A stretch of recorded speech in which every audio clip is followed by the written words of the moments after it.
د پکتيا پوهنتون په انګړ کې د پوهنې او د اطلاعاتو کلتور ریاستونو په همکارۍ د مرکز ګردیز او لرو پرتو سیمو له نږدې 3000 زده کوونکو څخه د عمارت پېژندنې کتاب ازمويانه واخستل شوه. د ازمويانې برخوال وایي د دغو سیالیو له لارې وکولی شول چې د اسلامي امارت د دواړو دورو پیل د شریعت له اړخه عقلي او نقلي دلایلو او اړتیا په بنسټ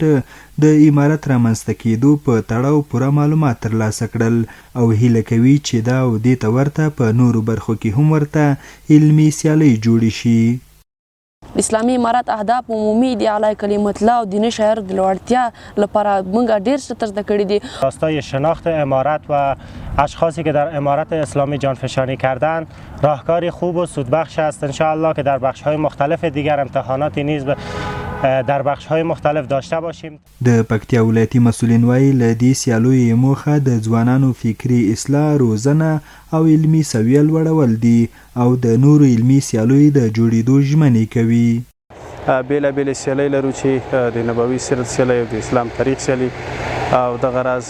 د ځوانانو د فکري روزنې په برخه کې د علمي کچې لوړول او په عصري ډګر کې هم پلان لرو چې د عصري علومو په برخه کې هم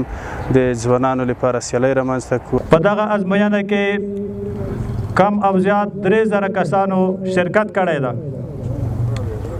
او د مرکز ګردیز تقریبا 900 کسان دي چې دلته زموږ سره په دې ازموینه کې ګډونوال دي. په جوړ شو مراسمو کې د پکتیا د پوهنې ریاست استازو ویل چې له ازموینې وروسته به مخکښ ګډونوال په ډالو هم ونازول شي.